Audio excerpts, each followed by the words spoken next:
गाय की चोरी पड़ी भारी। एक छोटे से गांव में अर्जुन और मीरा नाम के पति पत्नी रहते थे। अर्जुन के पास गोदा नाम की बहुत प्यारी गाय थी। अर्जुन अपनी गोदा से बहुत प्यार करता था क्योंकि गोदा बहुत दूध देती थी और गोदा भी अर्जुन उसे घास डालता तभी वो खाती। मीरा गोदा को घास डालते हुए, अरे गोदा, कभी मैंने दिया हुआ घास भी खाया करो। तभी अर्जुन वहां पे आता है और बोलता है, अरे मीरा, नहीं खाएगा गोदा तेरे हाथ से, ला इधर दे। ऐसा बोलकर अर्जुन मीरा के हाथ से घास लेता है और गोदा को खिलाता है तो गोदा तुरंत ही खाने लगती है। अर्जुन दूध की केतली उठाता है और दूध बेचने के लिए निकलता है। ऐसे ही अर्जुन और मीरा बहुत ही खुशी खुशी रहते थे। उसी गांव में एक श्याम प्रसाद नाम का दूध का व्यापारी रहता था। उसके पास बहुत सारी गाय थी, लेकिन श्याम प्रसाद को अर्जुन के गाय के बारे में पता चलता है कि वो बहुत सारा दूध देती है।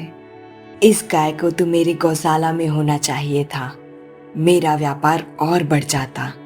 श्याम प्रसाद अर्जुन के गोदा को चुराने की योजना बनाता है और रात में जाकर उसे चुरा लाता है और अपने गौशाला में बांध देता है।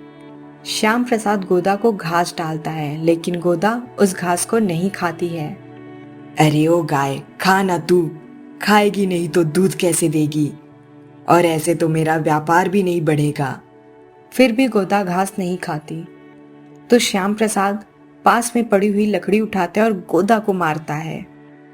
दूसरे दिन अर्जुन सुबह उठता है और गोदा को घास डालने जाता है, लेकिन देखता है तो वहां गोदा उसे नहीं दिखती। मीरा, अरे ओ मीरा, मीरा, अरे ओ मीरा, तूने गोदा को कहीं देखा क्या? रात में तो यही थी। अर्जुन घबरा जाता है और इधर उधर गोदा को ढूंढने लगता है। गोदा, अरे ओ मेरी गोदा, कहाँ हो तुम? पूरे गांव में अर्जुन गोदा को ढूंढता है, लेकिन गोदा कहीं नहीं मिलती।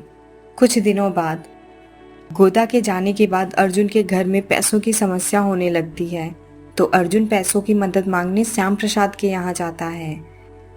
श्याम जी, मुझे थोड़ी पैसों की मदद चाहिए थी। क्या गोदा ने दूध देना बंद किया क्या, जो तुम्हें पैसों की मदद मांगनी पड़ रही है? अर्जुन और श्याम प्रसाद बात कर रहे होते हैं तो गोदा अर्जुन की आवाज पहचान लेती है और चिल्लाना शुरू कर देती है। अरे, ये तो मेरी गोदा की आवाज है। श्याम प्रसाद हिचकिचा जाता है। क्या क्या कौन सी गोदा?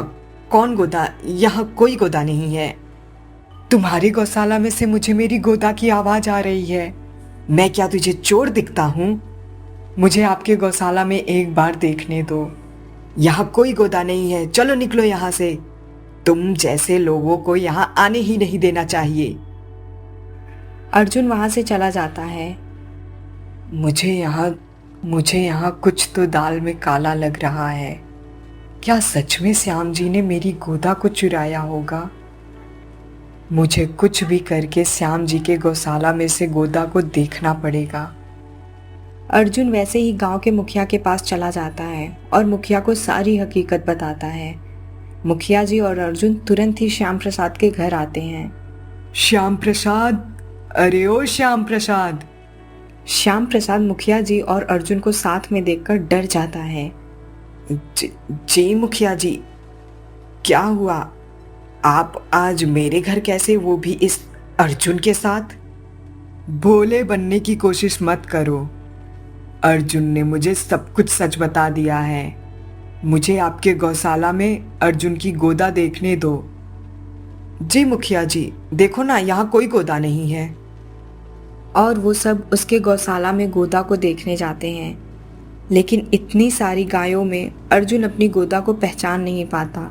लेकिन गोदा अर्जुन को पहचान लेती है और चिल्लाने लगती है। तभी अर्जुन का ध्यान गोदा पे जाता है। ये है मेरी गोदा। मुखिया जी, मैंने बोला था ना आपको, मेरी गोदा इसी ने चुराई है।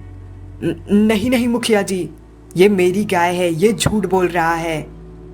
मुखिया जी को भी समझ में नहीं आता अब सच कौन बोल रहा है। अचानक से मुखिया जी के दिमाग में एक सुझाव आता है और वो बोलते हैं, सुनो श्याम प्रसाद, गोदा को खुला छोड़ दो, क्योंकि गोदा का मालिक जो भी होगा गोदा उसी के पास जाएगी। श्याम प्रसाद गोदा को खुला कर देता है।